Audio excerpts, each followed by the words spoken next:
अध्याय 3 श्री गणेशाय नमः। धन्य धन्य ते या जगती, स्वामी चरणी जासी भक्ती, त्यासी नाही पुनरावृत्ती। पद पावती कबेल निर्विकार स्वामी मूर्ती, लोका चमत्कार दाविती, काही वर्षे कोरणी वस्ती, मंगळ वेळे सोडिले मोहळा माझी वास्तविकृत, आपा टोळ झाले भक्त, येथींची साकेला व्रत, अल्पमती केळी सेवे घेऊन जे स्वामीसी, टोळ जाते अक्कलकुटासी, अर्ध मार्गावरने टोळासी, मागे परतने भाग पडे, टोळ गेलिया परतुनी, स्वामी चालले उठोनी, बहुत वर्जले सेवकांनी, परिणच मान्य त्या, तेथून या निघाले अक्कलकुटा प्रती आले, ग्रामद्वारी बसले येथे राजा स्वच्छने, तेथे एक अविंद होता, तो करीत यांचे थट्टा, परी काही चमत्कार पाहता, महासिद्ध समजला, पूर्व पुण्यास्तव निशिती, आले चोळाप्याच्या गृहाप्रती, स्वामीसी जाणली ईश्वर मूर्ती, चोळाप करी आदर, योग यागातील काही चोळाप्याने केले नाही, परी भक्ती स्तव पाही,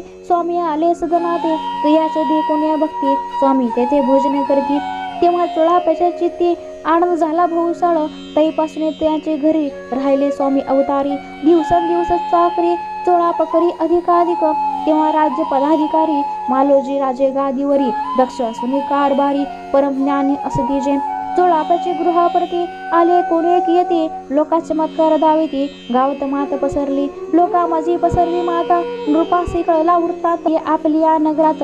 येती विख्यात पातले, वार्ता ऐसी ऐकुनी, राव बोलला काय वाणी, गावात येती येऊनी, फार दिवस झाले, परी आम्हा श्रुत पाही, आजवरी झाले नाही, आता जाऊन लवलाही, भेटू ते येती वर्या, परी ते केवळ अंतर्ज्ञानी, ऐसी वार्ता ऐकली कानी, हे सत्य तरी येऊनी, आताच देती दर्शना, राम मुखातून वाणी निघाली, तोची ती मूर्ती पुढे ठेवली, सकल सभा चकित झाली, मती गुंगली रायाची, खून पटली अंतरी, स्वामी केवळ अवतारी, अभक्ती पळून गेली दुरी,